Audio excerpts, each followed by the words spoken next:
নমস্কার। আজ 15ই আগস্ট, ৮০তম স্বাধীনতা দিবস। আমার দেশের সকল দেশপ্রেমিককে আমি জানাই আমার বিনম্র প্রণাম। আজ এই দিনে, এই 15ই আগস্ট, আজকে একজন মহান কবির জন্মদিন। তিনি হলেন কবি সুকান্ত ভট্টাচার্য।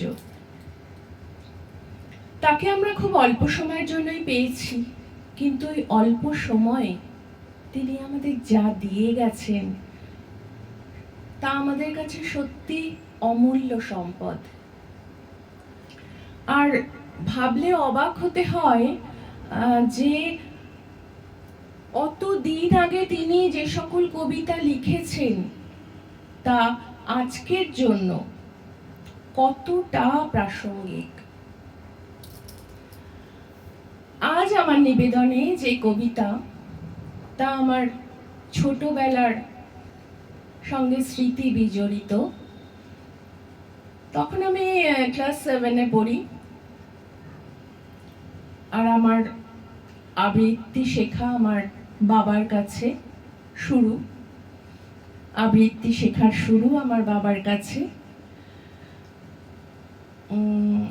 তো তখন আমাদের আইওসি ক্লাবে, ইন্ডিয়ান অয়েল রিফাইনারি ক্লাবে, হলদিয়াতে কম্পিটিশন হতো। পড়াশোনার পাশাপাশি আমরা কবিতা, গান এইসব চর্চাও তো করতাম। তখন তো মোবাইল ছিল না হাতে।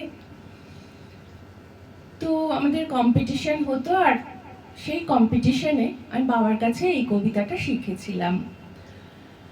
কবি সুকান্ত ভট্টাচার্যের লেখা চিল।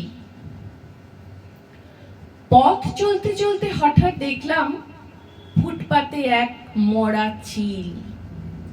চমকে উঠলাম ওর করুণ বিভৎস মূর্তি দেখে।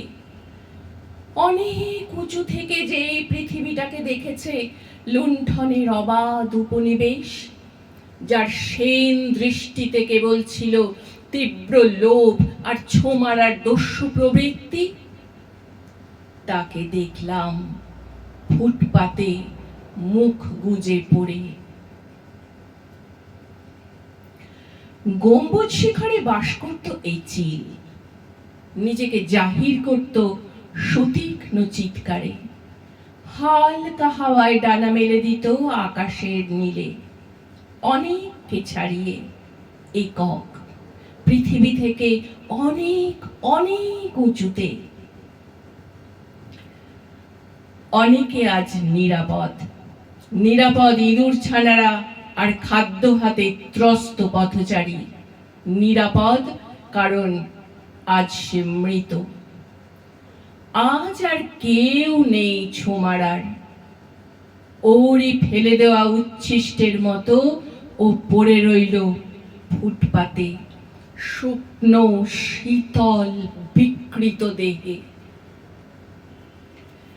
হাতে যাদের ছিল প্রাণ ধারণের খাদ্য, বুকের কাছে সযত্নে চেপে ধরা, তারা আজ এগিয়ে গেল নির্ভয়ে, নিষ্ঠুর বিদ্রূপের মতো পিছনে ফেলে আকাশচ্যুত এক উদ্ধত চিলকে।